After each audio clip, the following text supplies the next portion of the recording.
Oh, look, welcome, Paul, to the fairy inquiry. I believe that you've had some interesting experiences with the fairy in England. Would you like to tell us about your experiences, where they were, and I suppose how old you were at the time, and how they made you feel at the time? Hi there, thanks for having me on. Sure. So I lived in a very old terraced house in Brentwood in Essex, which used to be, it was originally built on farmland, but when I lived there, it was very modern.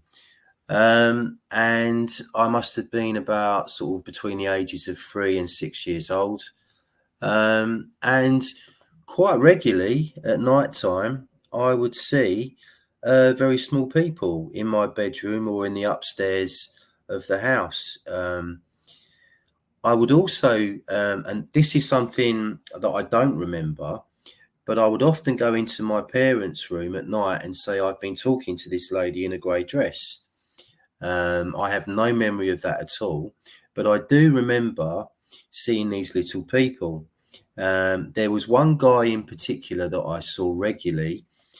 He would often just walk into my bedroom and stand in the middle of the room and just look at me. He didn't really bother me as such. He would just stare, and he must have been about, I would say, 2 to 3 foot tall. He wore a cap. He had very tan skin, almost to the point of looking a little bit dirty and grimy. He had an apron, which I think was a leather apron. And he was always smiling as well. He had a smile on his face.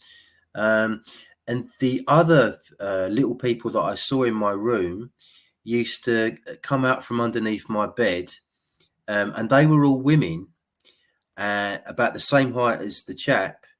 And these women looked very medieval in their appearance. They had long cone-shaped hats with veils pulled over their faces. And these women weren't particularly nice. They often would encircle me in my bedroom and would kind of push me about a little bit as well. So I didn't like them at all. But the guy was fine. But yeah, I mean, I didn't give this any thought for a long time afterwards until, I don't know, maybe about 15 years ago. And I look back on it now, and I suppose the most obvious thing that somebody would say about this is that, you know, you were dreaming, but I wasn't dreaming. I know that it was real. And these little people would appear regularly, night after night, in my room and in the upstairs of my room, of the house. So that was my first experience, I believe, of fairies or little people. Can I ask you questions just on that first Sure, of experience? course you can. So, what colour of a cap did the little fellow that had the leathery apron? What colour of cap did he wear? I think it was dark. It was a dark colour. I can't be precise, mainly because I'm going back over 40 years now. So the memory kind of diminishes a little bit, you know, in my mind when I try and see him again. But I do distinctly remember that he had tan skin, looked a little bit on the dirty side, wore an apron, and was smaller than me and I was, you know, sort of 4 or 5 years old. So they were a very short chap. And did you ever speak to them? No. Well, I Okay. say that I don't remember speaking to the guy. With the women, I think there may have been verbal communication, but I can't remember exactly what was said or what was going on. All I remember about them was I felt very uncomfortable in their presence. And have you ever thought about dowsing the house, even just using a map or so forth? I mean, was there anything in the was there any dialogue about sort of the environment, about sort of the the history of the land, or was there any other talk? Did any of your neighbours ever talk about anything like this? Did anyone ever douse the land to see if there was issues in the environment? Not as far as I know. So, but having said that, the house was built on farmland, I believe, at some point in the 19th century, probably about 150, 170 years ago. So it was built on farmland. And the interesting thing is that my parents, they're very, very matter of fact, normal people, have no real interest in the paranormal or anything like that at all. But they, both of them, saw a woman standing at the foot of their bed on more than one occasion, looking down on them, and she was dressed in an old maid's, like farmer's maid's costume or dress, and she was looking down at them as if to say, "What are you doing in my bed?" And my dad would usually just pull the cover over his head and try and forget that he'd just seen it and try and go to sleep or whatever.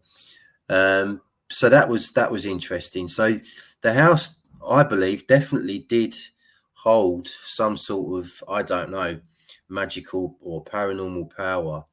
But we moved out of that house when I was 7 in 1982. So I can't really go back and say, "Oh, by the way, do you mind if I come in and investigate?" I think I'd get some strange looks.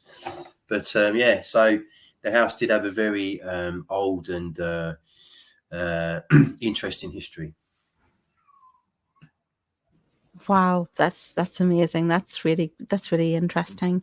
And so, what about the more recent experience? Yeah, the only other experience I've had that I believe was of the little people was in Avebury at the famous Stone Circle. I went to a summer solstice celebration in Avebury. I think it was in 2013, and it was very good. Had a great time.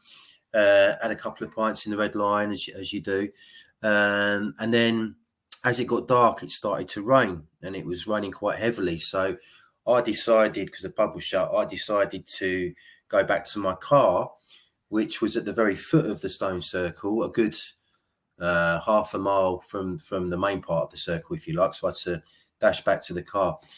So this is going to sound even more far out, so bear with me, everyone. But this is just what I experienced, okay? So I'm sitting in my car listening to music, and then all of a sudden, I happen to look outside the driver window, and at the bottom of the window, I see this little guy he looked as though he was in some sort of vehicle, and he was just very slowly floating past my car.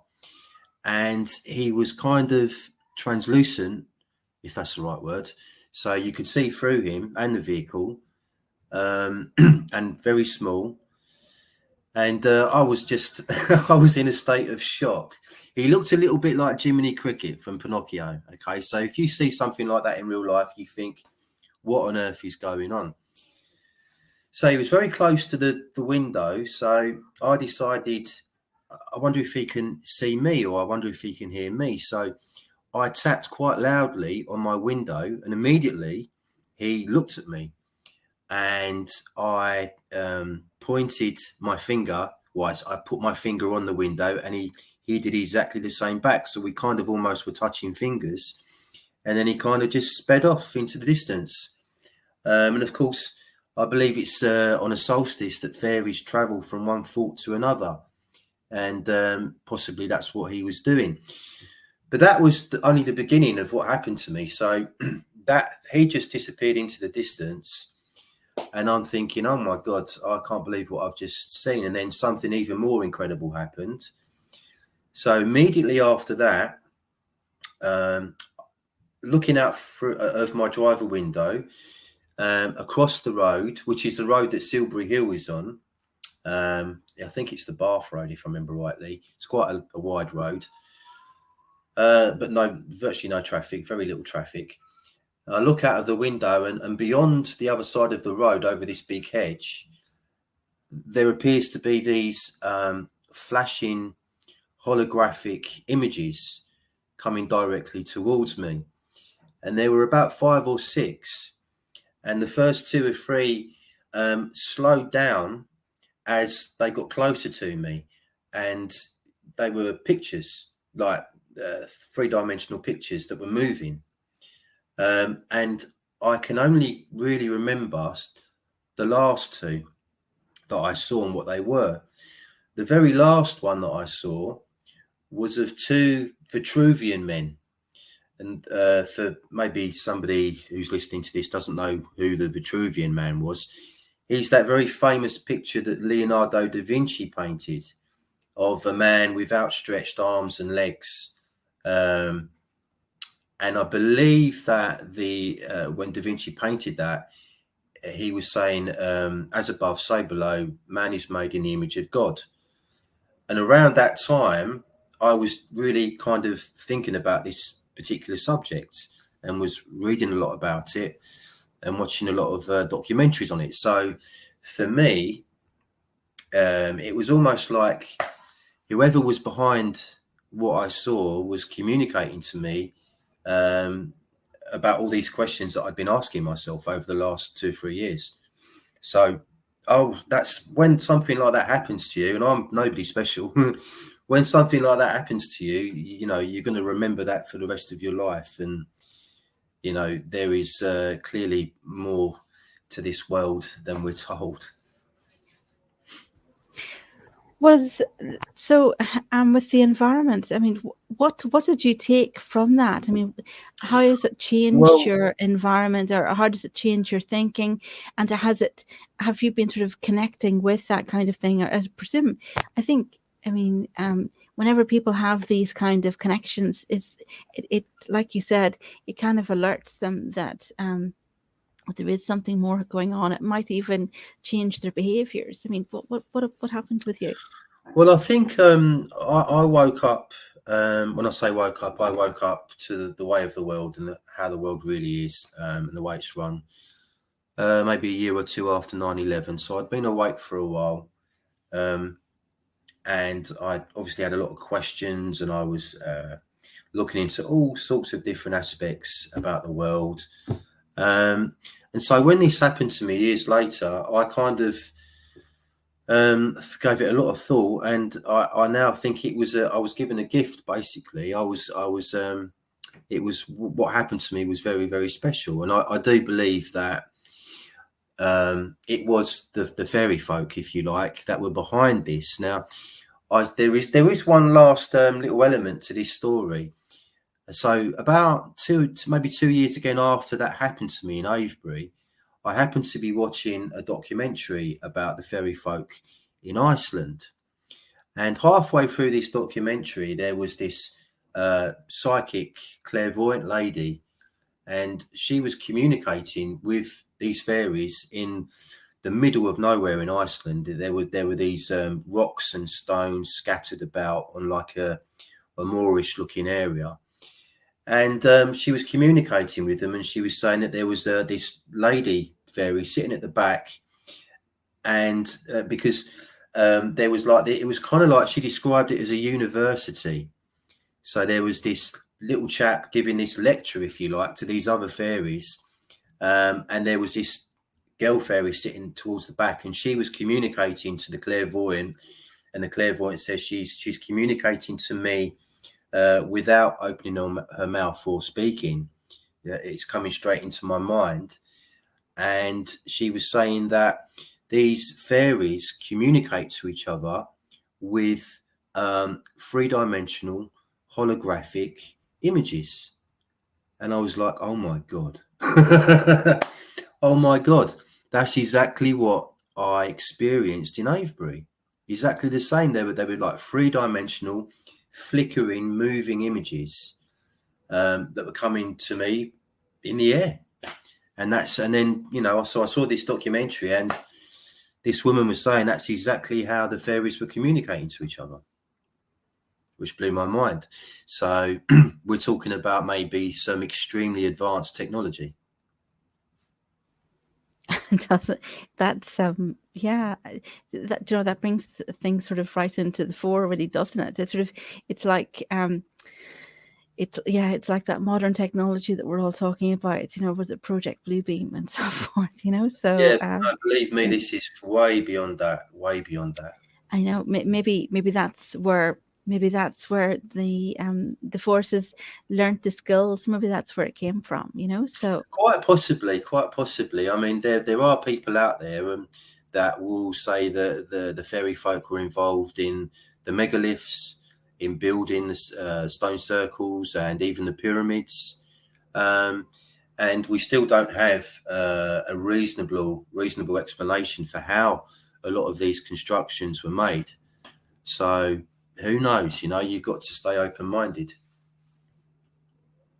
Wow. And so what do you think? I mean, do you work with your connection with the fairy? And do you know um what variety of or what kind of fairy were you dealing with? I mean, the listening to sort of um the first few in your early years sounded like it sounded like a brownie actually, the first guy with the leather apron, it's sort of, and they're kind of workers Yeah, around the house, so and I've read yeah, I've read about them, and one guy in particular. I was reading this guy who was talking about his experience of what happened to him. He was in the middle of a field, and just out of nowhere, all of a sudden, this huge rainbow, appeared in the sky, and it started to rain, and the sun was out. And then all of a sudden, he heard laughter and singing, and it sounded like there was like a whole army of these people, but he couldn't see anything. And then he just thought, this is absolutely magical. He was really lost in that moment. And then he happened to look down to his feet, where he saw two very little people. One of them was trying to take his shoes off or rob him of his shoes. And it was a man and a lady. And the other one was trying to roll up his shadow. And he described the two fairies, and they sounded exactly like the guy that I saw when I was a little kid. Tan skin, quite dirty and grimy looking. The guy had an apron on and a cap, and so yeah. So again, that when I read that, it obviously immediately reminded me of my own experiences. So there are multiple sightings of these little people, and the testimonies are very similar between people. You know, we're seeing the same kind of entities. it's very interesting. I'll tell you the disturbing part of that now, the rolling up of your shadow. Do you understand what that is about actually? I've got a feeling that I don't want to know. Okay, I'll tell But you. you can I'll tell tell you. me anyway. Is I it to could tell do you with it. like a changeling or something like that? No, no. One of the things that they would do would they would cut around your shadow, and then Yes, they would roll up the shadow and take that away, and that actually indicated that they were stealing your soul. yes, yes, yeah. And that's kind of what I remember now. This guy was saying that they were cutting the shadow. So yeah, that definitely corresponds with what you're saying.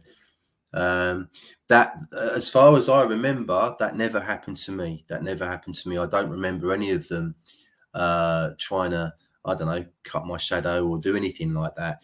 The women that I saw, the ones with the veils and the cone-shaped hats, the medieval-looking fairies, they weren't very nice. They used to encircle me, as I said, and kind of like push me about a little bit. And they just, you can just tell that they're not nice. Don't like them. They're whatever, wicked or whatever.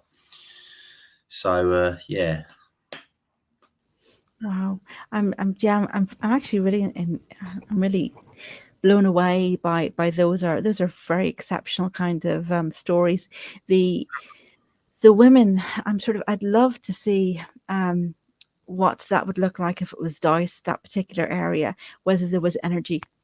And I'm also thinking about, was it one of your previous interviews with Maria Whiteley that actually well, firstly, she's the expert in Avebury, so she would know kind of what you're talking about. There's, from what I've been gathering, sort of in any interviews, which is, I've only a few that I've watched about Avebury, but apparently there's some unusual energies, and there seems to be like a portal there too. So I'd be interested on people can hear something from some of the from some of the stones around Avebury, and she had been doing some work there. I think that things had been moving around. I'm not too certain, but I think she's done some work on that particular. Well, she's done a lot of work on Avebury, but it'd be interesting to see what she would have to say about your experience there, but also to Douse where you used to live. I'd be interested to see if the new people that live there, whether they're having the same experiences.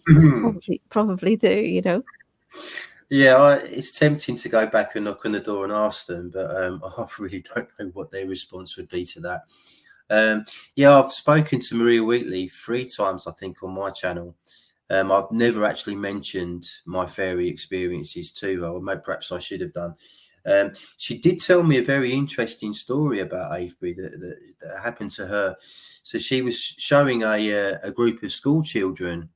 I think this was at Avebury and not Stonehenge. Pretty sure it was Avebury anyway.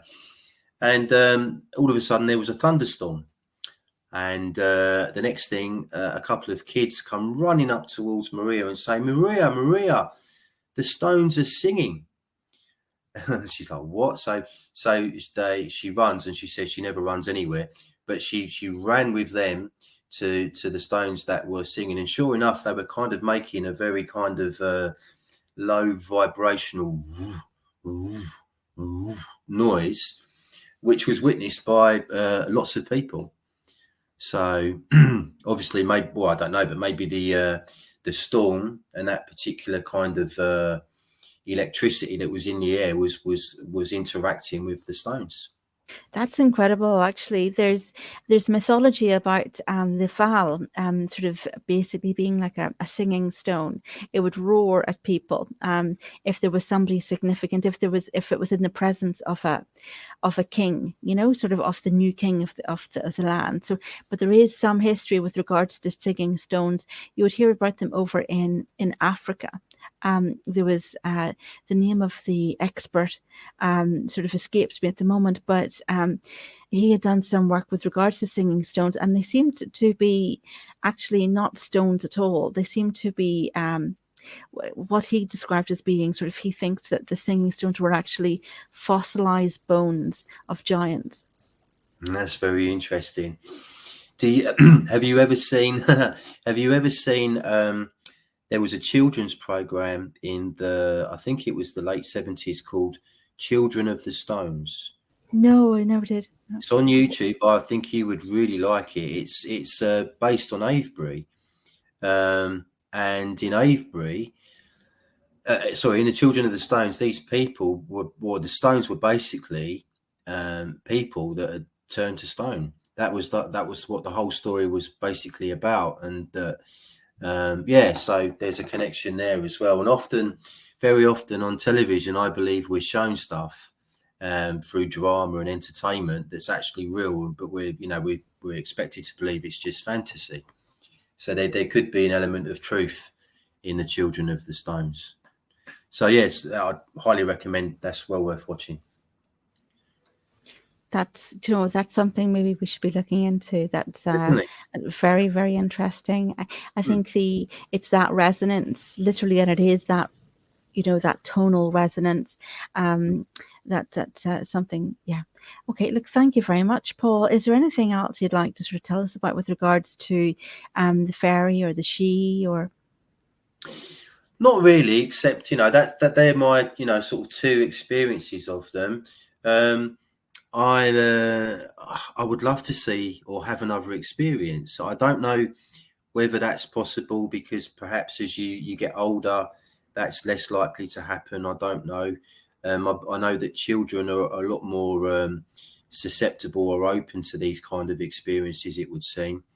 But yeah, one of my big wishes would be to have another experience, especially with the little people that I knew as a kid. Even though those women weren't particularly nice, looking back on all that now, I just feel incredibly lucky to have experienced that, because it's shown me that there's more to this experience than, I don't know, material science and the stuff that we're shown on the TV, and anything outside of that is rubbish. And it's really not. There are other worlds. It's been, I think it possibly was David Icke who said, it's like radio stations. They're all on different kind of frequencies, and I believe that that's a good analogy for these different worlds. There are other worlds and other beings in the same space, just on different frequencies. Yes, I do believe that, and I think that's I think that's something that we can sort of muse upon, Paul. Another thing that sort of comes to mind whenever you say that is, whenever I was sort of on my travels over in sort of the Glastonbury area and so forth, is you would come across people and you kind of wonder, are they really human? You know, are we Yeah. dealing with people that are over, literally are they Okay. walk? Are they the Fae? I mean, I just sort of looking in their eyes. They're maybe old. They're like an old breed of person. They're from an old line, and sort of, and their eyes just look different. Everything about them looks different. They've been living in the forest. They are creatures of another dimension, and I kind of wonder: are these people over? Are they really human? Well, I know exactly what you mean. It's funny you should mention Glastonbury because I went there for the first time probably about I think it was around 5 years ago now, and I stayed in a healing sanctuary, which is it's a really beautiful healing sanctuary in Glastonbury, right in the centre of Avalon. You can see the Glastonbury Tor from your window. It's a beautiful setting, and I happened to be sitting outside in the front garden one night, um, having a chat with someone. We were whispering because it was so quiet. We didn't want to wake anyone up. But the funny thing was there was no one around us, and there was this kind of shrubbery and kind of like a big garden bed, basically, with some shrubs and some flowers. And we were whispering to each other. All of a sudden, I heard,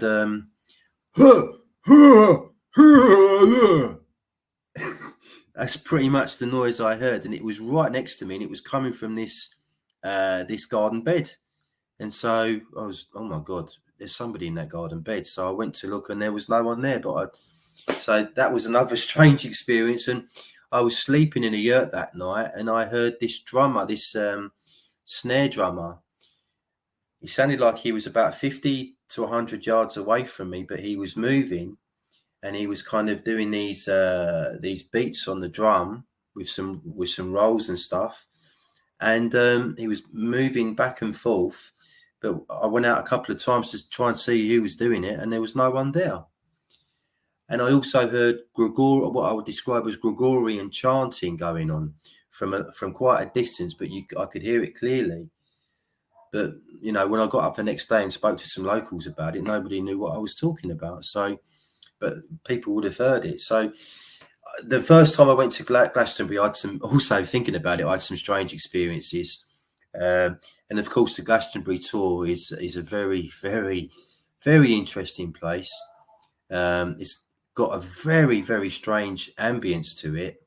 If you've ever been and climbed it, it's not a particularly nice ambience. I think it's quite a dark place.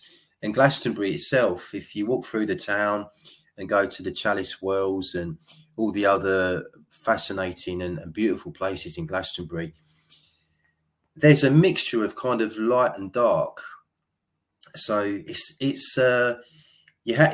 you've never been to Glastonbury, you have to go. I'm not talking about the festival, which is really commercialized now, but the actual town. If you go to Glastonbury and visit the tour and the wells and stuff and the abbey, it's an amazing place. And maybe I am, and I don't realise it. Maybe I'm quite sensitive to these things because I did pick up on that a lot when I was there. It's a mixture of light and very dark.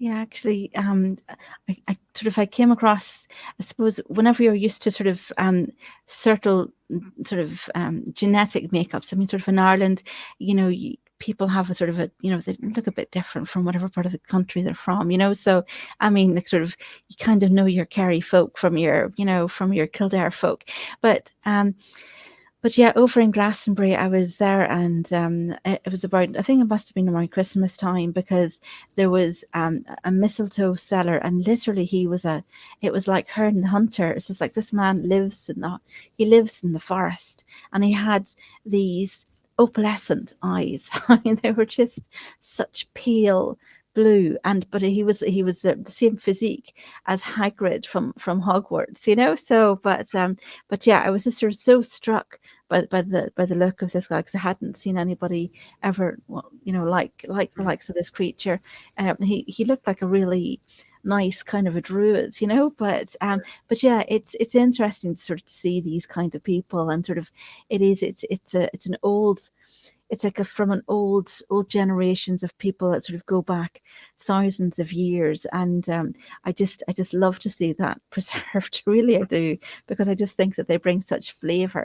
I mean, the you know, little pockets of people, and you know, they've maintained their family history sort of throughout the generations. Like, even listening to your initial story, you know, you'll hear about something in the land that but it'll actually be named in the land what you know, what sort of spirituality, or what was sort of sensitive in the particular area. Like, sort of, if there was a well associated, maybe the place is called Tober, or you know, there's all these different kinds of little indications about the names, and sort of the name of the places. Like, there we have a guy called Mankin over here in Ireland, and he wrote 32 words for field. It's a fantastic book, and but it just sort of, it means that sort of it's people sort of you know, everybody has a different interpretation of what the field could be used for. So I mean, if it's a field for ploughing, it'll be called something